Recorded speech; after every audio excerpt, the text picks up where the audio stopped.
नमस्कार साथियों, रंगी एजुकेशन में आपका हार्दिक स्वागत है।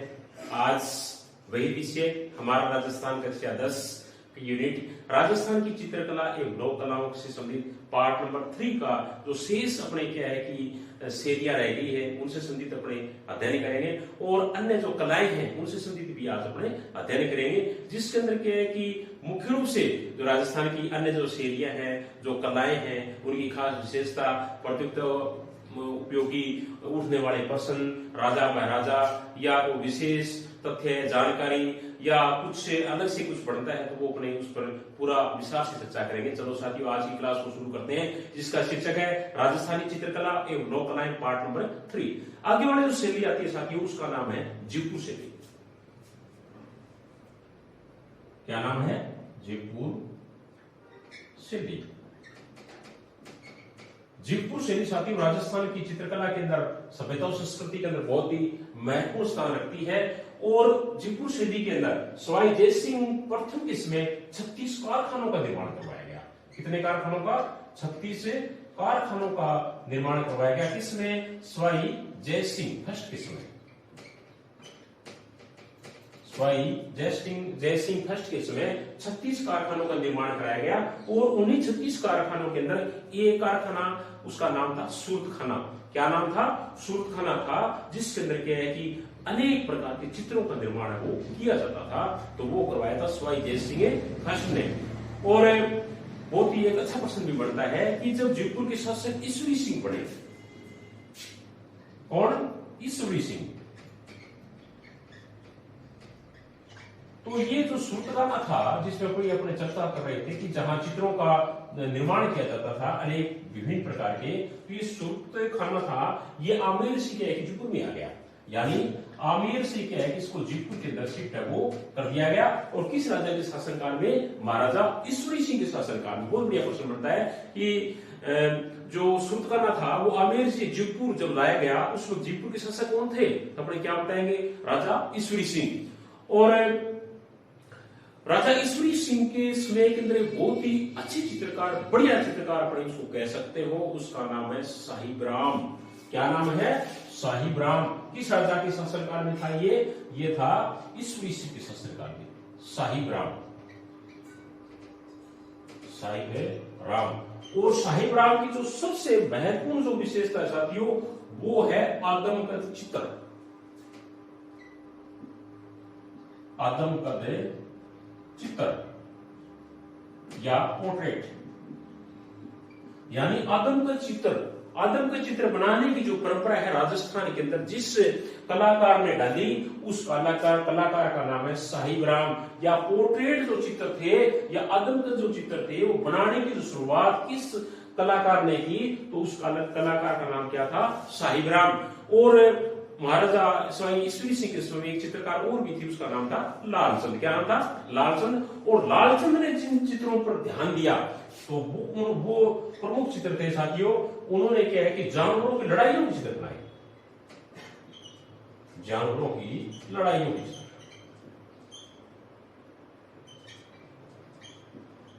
और ये दोनों के दोनों चित्रकार हैं। ये क्या है कि महाराजा ईश्वरी सिंह के समय में थे। साहिब राम ने क्या किया? आदम के चित्र यानी पोर्ट्रेट चित्रों की शुरुआत की। और दूसरा जो ये चित्रकार और भी था लालचंद ने क्या किया कि जानवरों की लड़ाई के चित्र वो उन्होंने बनाने की शुरुआत वो की। दोनों के दोनों क्या है कि महत्वपूर्ण चित्रकार थे। और सवाई ईश्वरी सिंह वह सवाई माधो सिंह के समय एक चित्रकार और था, उस चित्रकार का नाम था लाल चितेरा। क्या नाम था? लाल चितेरा। याद रखना, बहुत ही महत्वपूर्ण है लाल चितेरा। ये किन के समय में था? माधो सिंह के समय में, राजा माधो सिंह के समय में, और राजा ईश्वरी सिंह के समय में ये चित्रकार था, उसका नाम था लाल चितेरा। और सवाई प्रताप सिंह जो शासक बने, उनके समय के अंदर भी क्या है कि अनेक प्रमुख चित्रकार थे, जो इस प्रकार से, जैसे राम सेवक है, गोपाल है, हुक्मा है, चिन्ना है, शालिग्राम है, लक्ष्मण है। ये क्या है कि सवाई प्रताप सिंह के समय के प्रमुख चित्रकार थे। दोबारा देख लेते हैं, सवाई प्रताप सिंह के समय के प्रमुख चित्रकार कौन कौन थे? राम सेवक, गोपाल, हुक्मा, चिन्ना, शालिग्राम और लक्ष्मण। अब एक बहुत बढ़िया प्रश्न आता है साथियों, Maharaja school of arts and crafts. क्या नाम है? Maharaja school of arts and crafts. Maharaja school of arts and craft की स्थापना है वो 1857 के अंदर 1857 में सवाई राम सिंह ने की थी। ये याद रखना बहुत ही बढ़िया है। किसने की थी? सवाई राम सिंह ने। और अब क्या है कि Maharaja school of arts and craft का जो नाम है वो बदल करके राजस्थान स्कूल ऑफ आर्ट्स कर दिया गया है। क्या कर दिया गया है? Rajasthan school of arts. यानी Maharaja school of arts and craft की स्थापना कब हुई? इसकी स्थापना 1857 ईस्वी के अंदर हुई। और जब इसकी स्थापना की या इसके संस्थापक किसे माना जाता है? तो इसके संस्थापक माना जाता है सवाई राम सिंह को। और वर्तमान के अंदर इस संस्था का जो नाम है वो है राजस्थान स्कूल ऑफ आर्ट्स। अब एक और बहुत बढ़िया प्रश्न बनता है कि राजस्थान में आल्हा किला पद्धति का प्रारंभ, यानी आल्हा किला जो पद्धति थी राजस्थान के अंदर, इसका जो प्रारंभ है वो आमेर से माना जाता है। कहां से माना जाता है? आमेर। यानी आमेर से कहते हैं कि राजस्थान के अंदर सबसे पहले जो आल्हा किला पद्धति है उसका प्रारंभ है वो हुआ था। आगे वाले जो शैली है साथियों वो भी बहुत ही महत्वपूर्ण शैली है और उस शैली का नाम है अलवर शैली। क्या नाम है? अलवर शैली।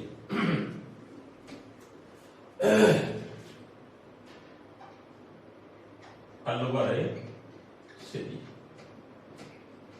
अलवर शैली भी बहुत ही महत्वपूर्ण शैली है राजस्थान की। और इसका जो स्वतंत्र जो अस्तित्व है अलवर शैली का वो 1775 ईस्वी के अंदर राजा प्रताप सिंह के समय में आया था।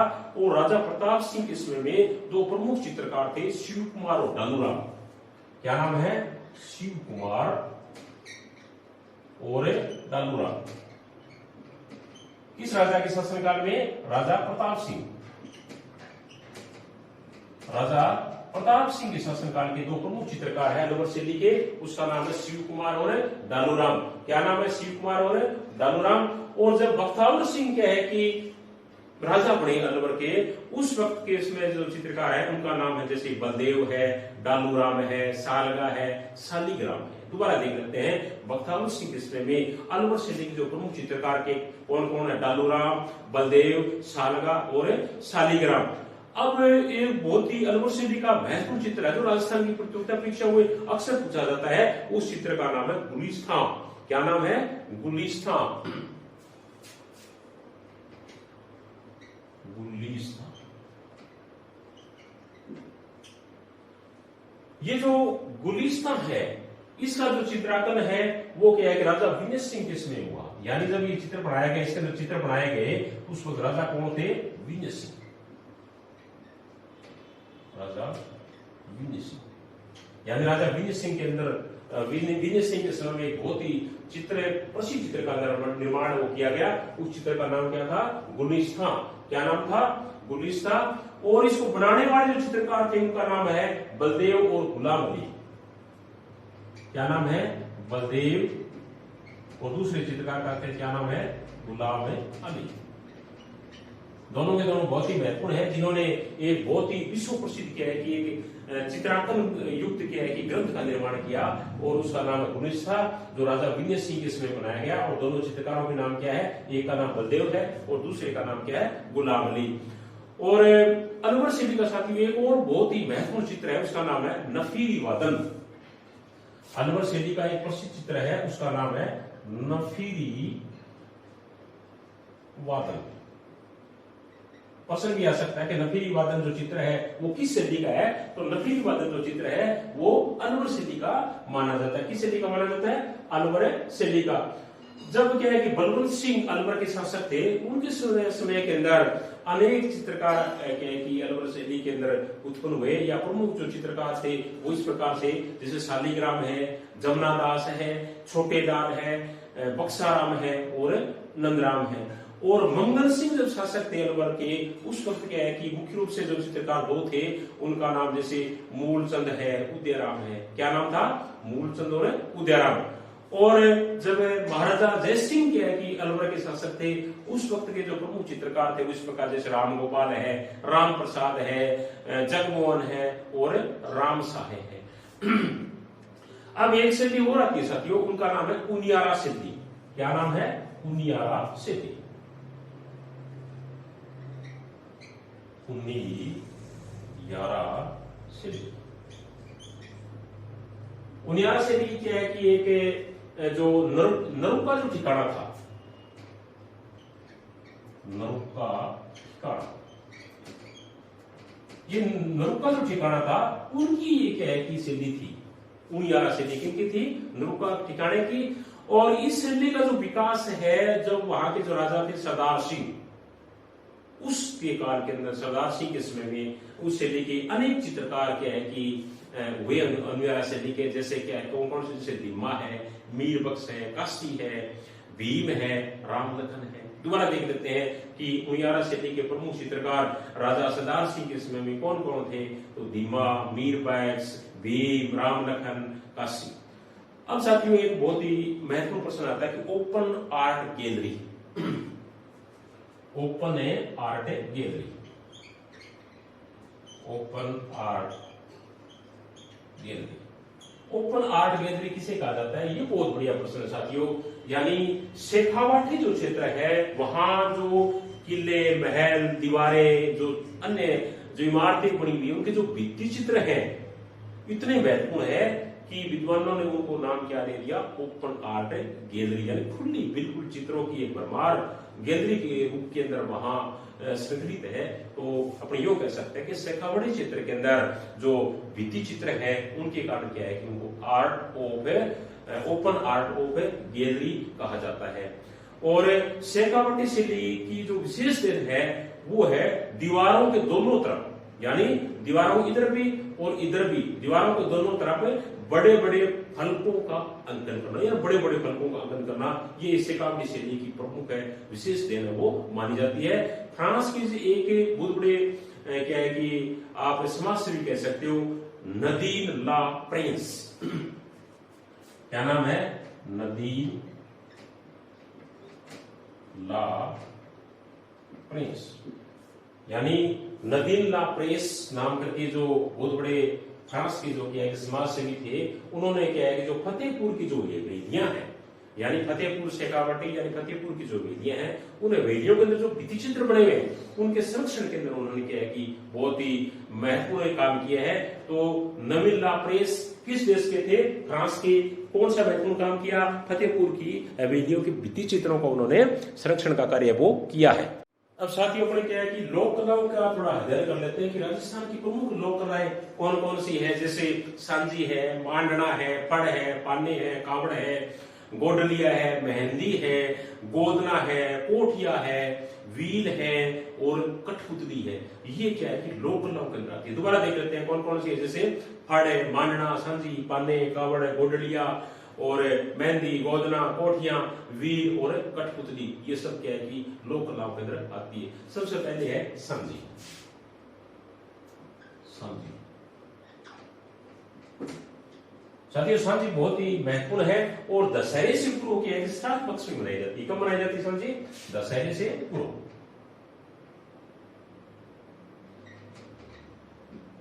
दशहरे से पूर्व और श्राद्ध पक्ष के अंदर क्या है कि ये मनाई जाती है।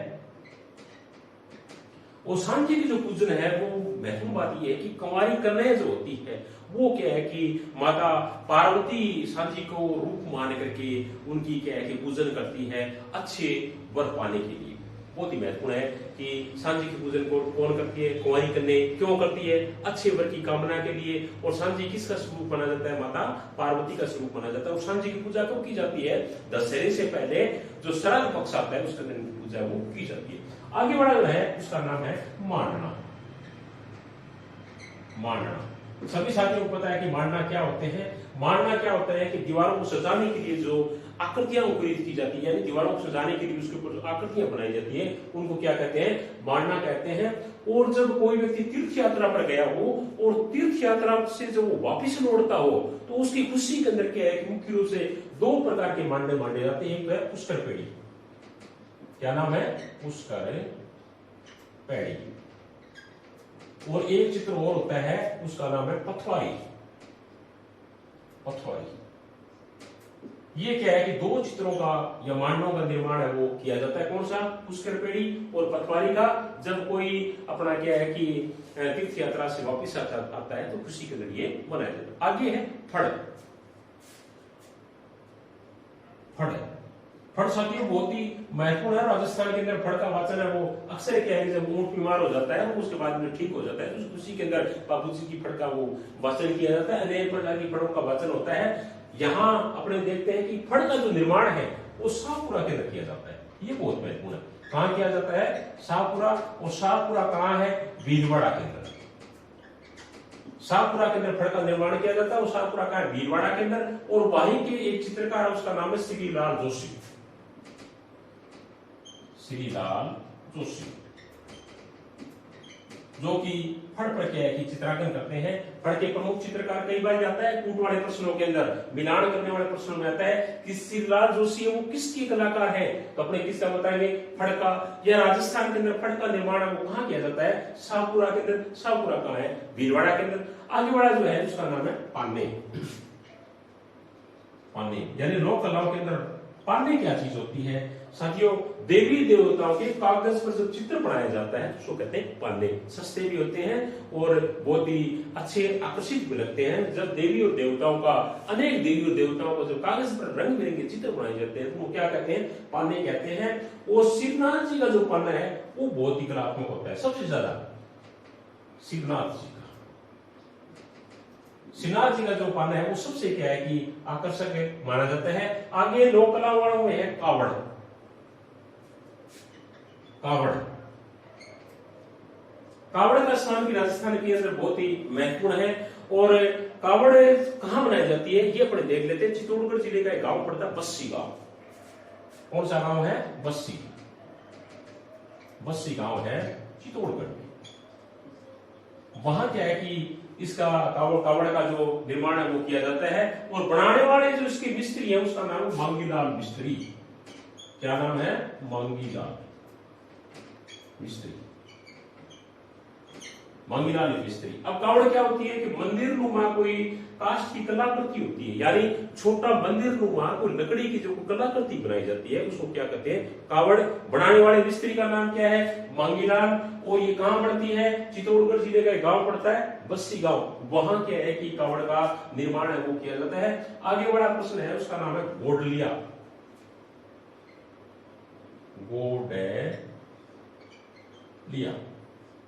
गोडलिया। गोडलिया क्या होता है? पशुओं के शरीर पर दागने के बाद, यानी जब पशुओं को किसी वस्तु को गर्म करके, किसी चीज को गर्म करके जब पशु को दागते हैं उसके बाद में जो उसके ऊपर निशान पड़ जाते हैं उसको क्या कहते हैं? गोडलिया कहा जाता है। मेहंदी सभी साथियों को पता ही है कि मेहंदी कब लगाई जाती है, क्यों, मतलब क्या है कि लगाई जाती है, कहाँ की प्रसिद्ध है? जब भी कोई अच्छा कार्य होता है, शुभ कार्य होता है, उस वक्त क्या है कि राजस्थान के अंदर महिलाएं वो अपने सजने संवरने के लिए मेहंदी काम में ली जाती है। और मारवाड़ के अंदर जो मेहंदी है वो सोजत और मारवा की जो मेहंदी है वो बहुत प्रसिद्ध है। कहाँ की? सोजत और मारवा की मेहंदी बहुत ही महत्वपूर्ण मेहंदी क्या है कि मारवाड़ के अंदर मानी जाती है, सोजत और मारवा की। आगे वाला जो राजस्थान का जो लोक कलाओं के अंदर है वो है गोदना। गोदना। गोदना सभी को पता है क्या होता है? किसी नुकीले के है कि यंत्र से जो शरीर की ऊपरी जो त्वचा होती है उसके ऊपर क्या है कि उसको ऐसे करके और ऊपर की चमड़ी को खोद कर उसमें क्या है कि काला रंग भर दिया जाता है। और उसके बाद में उसके ऊपर क्या है कि पक्का निशान पड़ जाता है, उसको क्या कहते हैं? गोदना। दोबारा देख लेते हैं। यानी शरीर को सुंदर दिखाने के लिए किसी तीखे यंत्र से शरीर की ऊपर की चमड़ी को खोद कर उसके अंदर काला रंग भर दिया जाता है और भरने के बाद में वहां पक्का निशान पड़ जाता है, उसको क्या कहते हैं? गोदना। क्या कहते हैं? गोदना। आगे लोक कलाओं में जो है वो है कोठियां। क्या नाम है? कोठियां। कोठियां साथियों चिकनी मिट्टी से क्या है कि कोठियां वो राजस्थान के अंदर बनाई जाती है और इसके अंदर क्या है कि दैनिक आवश्यकता जो सामान होता है वो रखा जाता है। उसके बाद में क्या है कि वीर, वीर है वो जैसलमेर जिले की प्रसिद्ध है। वीर कहां की प्रसिद्ध है? जैसलमेर जिले की प्रसिद्ध है। अब एक बहुत ही बढ़िया प्रश्न आता है साथियों, राजस्थान की प्रत्यक्ष परीक्षा का बहुत ही महत्वपूर्ण प्रश्न है, वो है लोक कलाओं के अंदर कठपुतली। क्या नाम है? कठपुतलियां। तो अपने कठपुतली से संबंधित देख लेते हैं कि कठपुतली से संबंधित क्या महत्वपूर्ण प्रश्न बनता है। कठपुतली से संबंधित महत्वपूर्ण प्रश्न ये बनता है साथियों कि धागा पुतली शैली है। एक तो ये देखो, धागा पुतली शैली, इसको चलाने वाले हैं, ये शुरुआत करने वाले हैं, ये जन्म जाता है वो राजस्थान माना जाता है। एक तो ये ध्यान रखना, यानी कठपुतली में धागा पुतली शैली का जो आविष्कारक है या जो राजस्थान है, इसकी देन है वो माना जाता है 1965 के अंदर। एक और बहुत बढ़िया प्रश्न बनता है कि 1965 ईस्वी के अंदर रोमानिया देश है, रोमानिया देश के अंदर क्या हुआ कि तृतीय अंतरराष्ट्रीय कठपुतली समारोह हुआ। कौन सा? तीसरा अंतरराष्ट्रीय कठपुतली समारोह हुआ रोमानिया के अंदर। तो जो उदयपुर के जो भारतीय लोक कला मंडल के जो कलाकार हैं, उन्होंने क्या है कि विश्व का प्रथम पुरस्कार जीता। किसमें? कठपुतली कला के अंदर। ये याद रखना, कब? 1965 के अंदर। किस देश में? रोमानिया के अंदर। क्या हुआ था वहां पे? वहां पर उदयपुर के जो लोक कला मंडल है, उनके जो कलाकार थे, उन्हें इतनी अच्छी प्रस्तुति दी कि उनको विश्व का प्रथम पुरस्कार कठपुतली कला के अंदर मिला। तो साथियों, ये था हमारा आज का चैप्टर। आशा है कि आपको बहुत ही पसंद आएगा। कल हम एक नए चैप्टर के साथ फिर दोबारा मिलेंगे। तब तक थैंक यू, धन्यवाद।